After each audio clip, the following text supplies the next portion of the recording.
Assalamualaikum warahmatullahi wabarakatuh.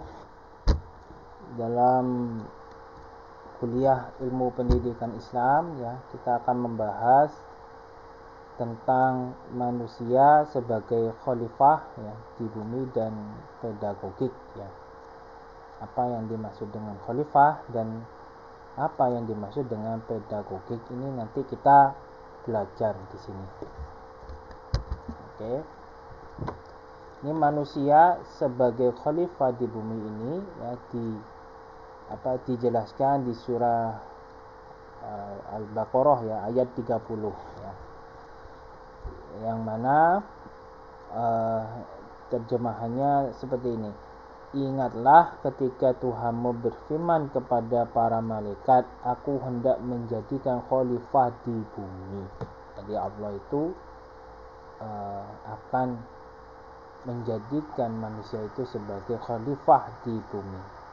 Mereka berkata, apakah engkau hendak menjadikan orang yang merusak dan menumpahkan darah di sana, sedangkan kami bertasbih, memujimu dan menyucikan namamu. Gitu. Ya, ini kata malaikat yang bahwa manusia itu akan merusak. Gitu.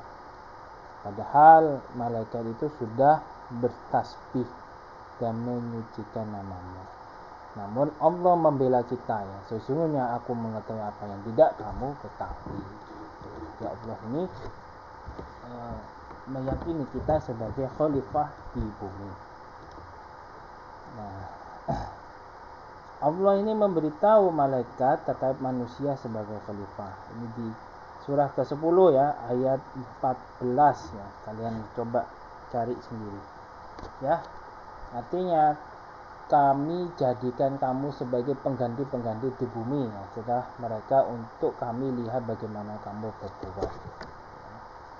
Di kami ini ya itu Allah ya, Allah Subhanahu wa taala, yang mana kamu itu adalah manusia yang akan dijadikan sebagai pengganti atau khalifah di bumi.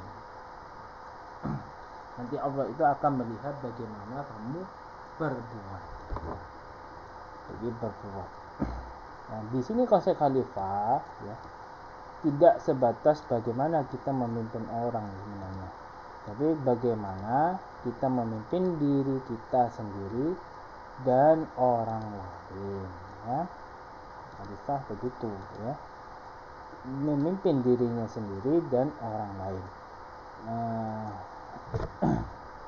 Pemimpin seperti itu ya. Jadi khalifah ini artinya dua itu ya. Jangan hanya satu. Jangan kita perspektifnya adalah yang memiliki jabatan dan tidak ya. Tetapi khalifah ini adalah setidaknya dia bisa memimpin dirinya sendiri. Oke, lanjut ya. Ini di surat yang ke-6 165 ya. Dialah yang menjadikan kamu sebagai khalifah di bumi ya. Dan dia ini adalah Allah Subhanahu wa taala meninggikan sebagian kamu beberapa derajat atas sebagian yang lain untuk menguji kamu atas apa yang diberikannya kepadamu ya. Jadi ini ada sebagian yang akan diuji oleh Allah gitu ya.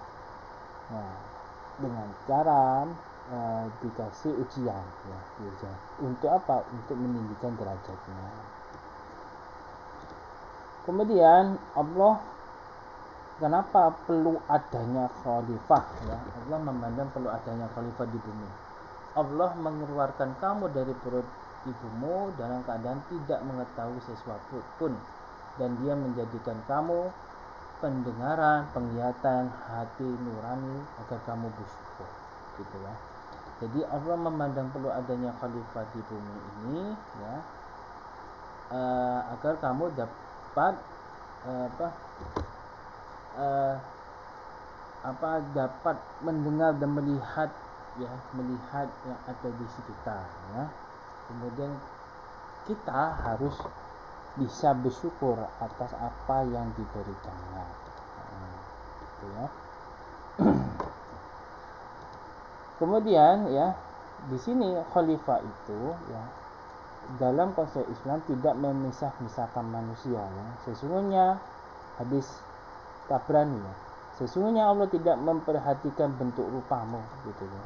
Jadi khalifah itu bukan laki-laki dan perempuan ya. Atau hanya laki-laki, tetapi semua umat Islam, umat muslim ya. Nah, itu ditugaskan sebagai khalifah ya. Allah tidak memandang bentuk rupanya, Allah tidak memperhatikan bentuk rupanya ya.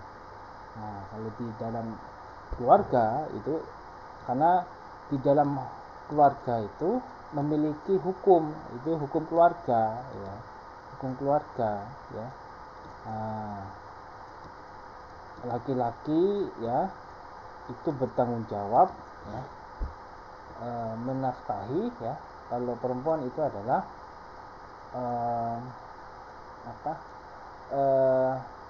menjaga anak-anaknya ya. Nah, itu tugas utama ya, tugas utamanya.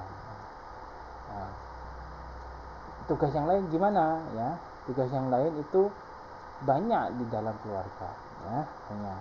Namun tugas utamanya adalah itu ya.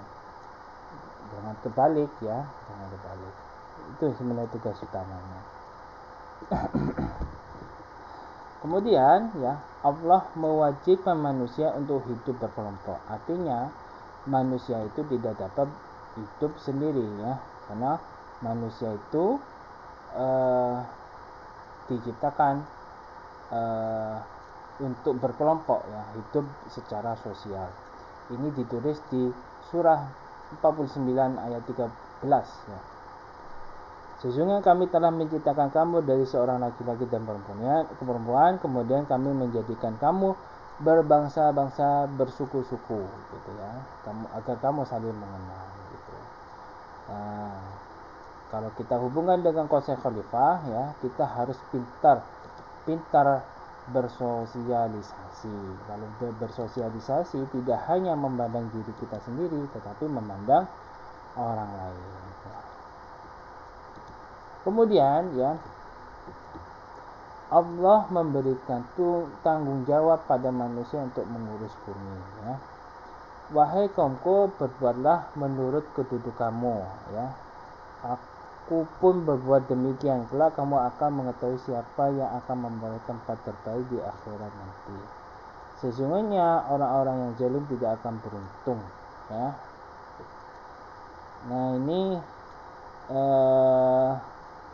wahai kaumku, berbuatlah menurut kedudukanmu. Artinya apa? Kita bertanggung jawab sesuai dengan porsinya masing-masing. Kalian sebagai mahasiswa, tanggung jawabnya adalah belajar ya. Ya, organisasi, ada yang organisasi. Tapi jangan sampai kelewatan ya, sehingga mengolok-olok gurunya, dosennya gitu kan.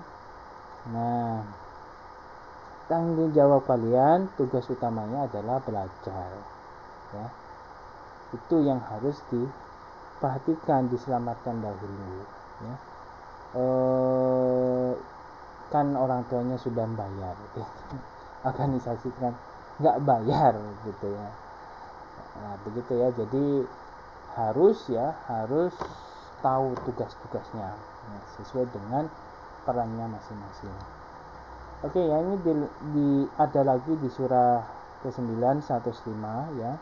Katakanlah Nabi Muhammad, berkerjalah, maka Allah, Rasulnya dan orang-orang bumi akan melihat pekerjaanmu ya. Jadi ini kita dituntut untuk bekerja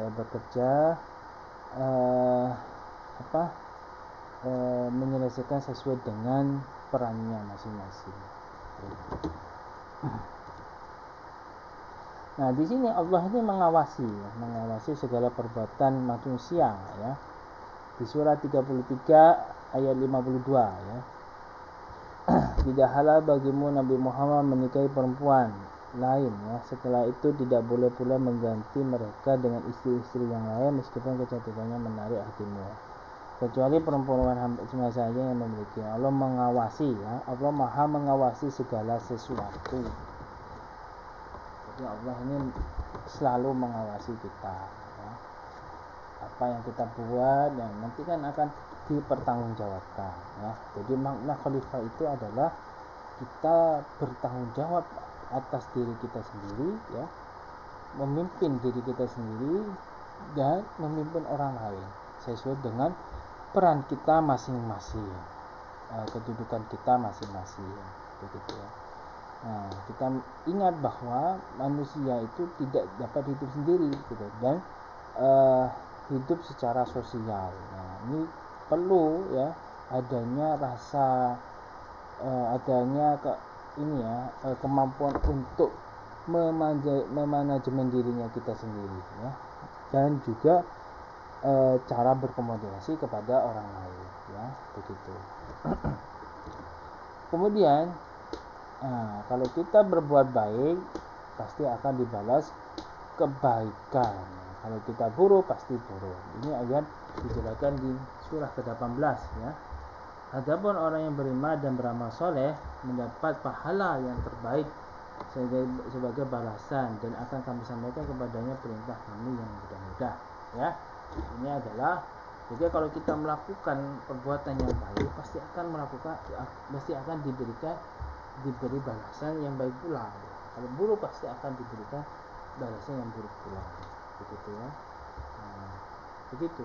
Jadi konsep khalifah itu adalah menjaga diri kita sendiri, ya, menjaga tidak hanya orang lain, tapi menjaga diri kita sendiri. Kalau misalnya kita jaga dengan baik, dan tentunya akan memperoleh kebaikan juga atau keuntungan bagi kita sendiri. Ini konsepnya ini timbal balik, ya. Ya. Sama halnya seperti kita berbuat baik kepada tetangga, tentunya tetangga akan berbuat baik pula kepada kita. Coba berbuat salah, tentunya orang lain akan nggak suka kepada kita, ya. Ini dijelaskan juga di surah ke-42 ayat 40, ya. Balasan suatu keburukan adalah keburukan yang setimpal, gitu ya. Begitu. Jadi ini hal yang menarik, ya, dalam dunia pendidikan, ya. Mungkin kita memang guru itu kan nggak kaya, gitu. Nanti kan siapa tahu muridnya itu kan kaya, gitu ya. Ini kejadian di Bangkalan tentunya, yang menjelaskan bahwa itu ada guru, ya, guru mendidik muridnya. Nah, muridnya ini ketika sudah besar, ya, dia itu menjadi dokter. Nah, dokter kemudian mengetahui gurunya ini membangun sebuah sekolah, muridnya membantu gurunya untuk membangun sekolah. Artinya gimana?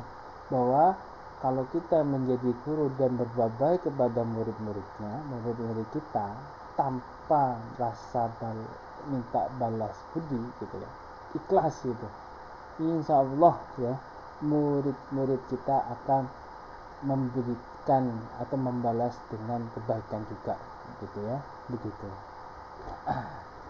Jadi barokahnya orang mengajar begitu, ya. Jadi rezeki itu di mana-mana, ya, bukan dari satu tempat. Oke, ya, lanjut. Jadi khalifah Allah itu harus mengurus dan memelihara alam dari diri sendiri, anak, keluarga, masyarakat, dan bangsa. Ini adalah konsep khalifah. Minimal diri kita sendiri. Ini ada istilah, ya, harus tuntas kita sendirinya, harus tuntas kita ini, baru bisa kita lanjut kepada mengurus orang lain. Kalau misalnya diri sendiri tidak bisa, ya, bagaimana dapat mengurus orang lain, ya. Ini di surat ke-66 ayat 6, ya. Wahai orang-orang yang beriman, jagalah dirimu dan keluargamu dari api neraka yang bahan bakarnya adalah manusia dan batu. Begitu. Jagalah dirimu dan keluargamu.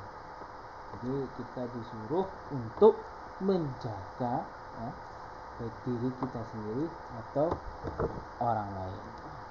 Oke, di surat ke-18 ayat 59 ya. Penduduk negeri-negeri ini telah kami binasakan ketika mereka berbuat zalim, dan telah kami tetapkan waktu bagi kebinasaan mereka. Gitu ya. Jadi orang yang tidak dapat menjaga dirinya sendiri, Allah akan membinasakannya. Gitu ya. Membinasakannya. Contohnya apa? Ya berita saat ini kan seperti di Amerika itu kebakaran dahsyat ya kemarin, tahun kemarin ya, itu menunjukkan bahwa Allah akan membinasakannya gitu. Karena telah melakukan perbuatan zalim terhadap negara Palestina saat itu kemarin ya. Oke, lanjut. Ini di surah ke-10 ayat 13 juga menjelaskan bahwa sesungguhnya kami benar-benar telah membinasakan beberapa generasi sebelum kamu ketika kamu berbuat zalim ya. Jadi kalau kita berbuat zalim tentunya akan dibalas oleh Allah Subhanahu wa taala. Oke, lanjut ya. Allah memerintahkan manusia untuk mencari bekal baik di akhirat dan dunia. Jadi ini di surat 28 ayat 77 ya. Dan carilah pada apa yang telah dianugerahkan Allah kepadamu, yakni pahala negeri akhirat. Tetapi janganlah kamu lupakan bagimu dunia. Berarti kita disuruh untuk mencari bekal yang baik di dunia dan di akhirat. Melalui apa? Melalui sifat-sifat kita ya. Kekwalifikasi kita yang telah kita lakukan di dunia dan di akhirat ya. Nah, sekarang kita masuk pada pedagogik ya, pedagogik.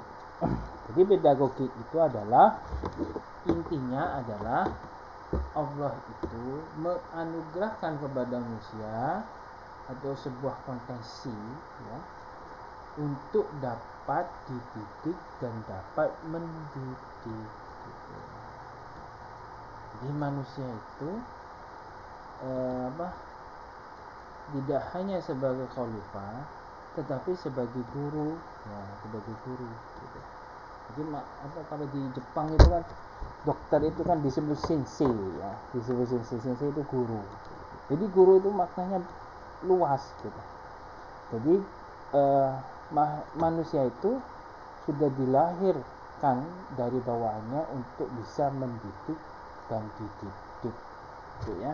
Ini artinya jadi tidak hanya belajar tetapi juga mengajarkan. Ini adalah fitrah Allah yang Allah turunkan ya. Dari mana Pak, kok bisa Pak? Ya minimal dalam keluarganya ya, orang tuanya mendidik anak-anaknya. Dari anaknya kita dapat belajar bahwa bagaimana cara mendidik gitu baik ya. Yang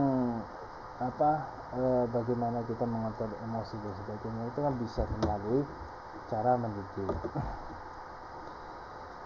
Oke, lanjut ya. Ini di surat ke-30 ayat 30. Maka hadapkanlah wajahmu dengan lurus kepada agama Islam sesuai fitrah dari Allah yang telah menciptakan manusia menurut fitrah itu. Tidak ada perubahan pada ciptaan Allah tersebut. Itulah agama yang lurus, tetapi kebanyakan manusia tidak mengetahui. Jadi fitrah ya, untuk dapat dididik dan dapat mendidik itu adalah ada di dalam manusia. Itu sudah ada di dalam manusia. Bagaimana caranya kita ini menumbuhkan gitu ya, menumbuhkan. Oke, lanjut ya.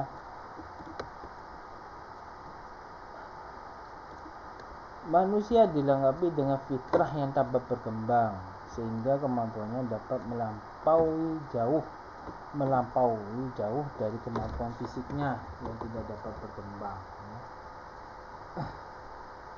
Jadi fitrah itu dapat berkembang ya. Kalau kita sebagai makhluk pedagogik, tentunya kita dapat mengembangkan potensi kita sebagai pendidik dan sebagai pendidik ya. Nah, sehingga kita dapat dapat melakukan kegiatan dididik dan mendidik. Nah, fitrah itu dapat berkembang melalui proses pendidikan. Jadi untuk mengembangkan fitrah itu ya kita harus melalui proses pendidikan. Ya, bagaimana kita menjadi khalifah dan bagaimana kita menjadi guru untuk belajar dan mengajarkan gitu ya. Karena pendidikan merupakan beban dan tanggung jawab kita kepada Allah Subhanahu wa taala gitu ya. Jadi pendidikan ini merupakan tanggung jawab kita kepada Allah ya. Lanjut ya. Nah, pendidikan Islam itu berkaitan dengan pembentukan pribadi muslim ya. Pribadi muslim adalah pengalaman ajaran Allah dan Rasulnya. Nah, ini yang harus kita wujudkan ya. Pribadi muslim itu ya merupakan pribadi yang bertakwa ya. Bertakwa itu wajib ya. Nah, tidak mungkin takwa itu tercapai kecuali melalui pendidikan. Itu penting. Jadi pendidikan ini seharusnya bisa melahirkan sebuah pribadi muslim yang bertakwa, begitu ya. Oke. Nah, jadi kewajiban menyelenggarakan pendidikan ialah kewajiban syar'i yang berarti bahwa perintah berdakwah adalah sekaligus perintah menyelenggarakan pendidikan menuju kepada pembinaan manusia bertakwa. Jadi pendidikan itu, khususnya pendidikan Islam, itu adalah membina manusia menjadi manusia yang bertakwa. Oke. Sesuatu yang tidak sempurna perbuatan wajib kecuali dengannya, maka sesuatu itu adalah wajib. Jadi ini pendidikan itu wajib bagi kita untuk melaksanakan atau melalui proses pendidikan ya. Nah, ini hukumnya wajib untuk kita ya, untuk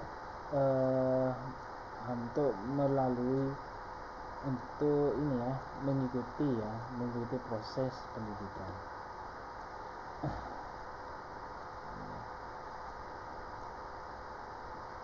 Jadi pendidikan itu diartikan sebagai latihan kita, latihan moral fisik yang bisa menghasilkan manusia yang berbudaya tinggi ya. Karena di dalam pendidikan itu menumbuhkan kepribadian dan rasa tanggung jawab ya. Tidak hanya itu ya, tetapi sebagai menumbuhkan atau membentuk pribadi muslim yang bertakwa gitu ya. Muslim yang benar adalah muslim yang menganut agama yang baik, menaati ajaran Islam dan menjaga agar rahmat Allah tetap berada dalam dirinya gitu ya. Itu begitu. Jadi tujuannya kita itu dalam pendidikan Islam adalah sebagai latihan kita untuk menjadi pribadi yang bertanggung jawab dan bertakwa. Jadi manusia yang mendapat pendidikan Islam harus hidup damai ya, dan sejahtera sebagaimana yang diharapkan cita Islam ya. Jadi begitu, kalau kita mengikuti proses pendidikan Islam ya, harusnya manusia itu dapat hidup damai dan sejahtera, karena sebagai khalifah itu tuntas dan dia akan selalu menjadi manusia yang pedagogik ya, belajar dan mengajarkan gitu ya. Oke, mungkin itu yang bisa saya sampaikan di dalam ilmu pendidikan Islam ya, terkait ini terkait manusia sebagai khalifah di bumi dan pedagogi. Nah, ini kalian buat resumnya, kemudian dikumpulkan pekan depan ya, pekan depan dikumpulkan ya, berbarengan dengan dua mata kuliah yang tadi saya jelaskan ya. Oke, itu aja yang bisa saya sampaikan. Terima kasih banyak. Assalamualaikum warahmatullahi wabarakatuh.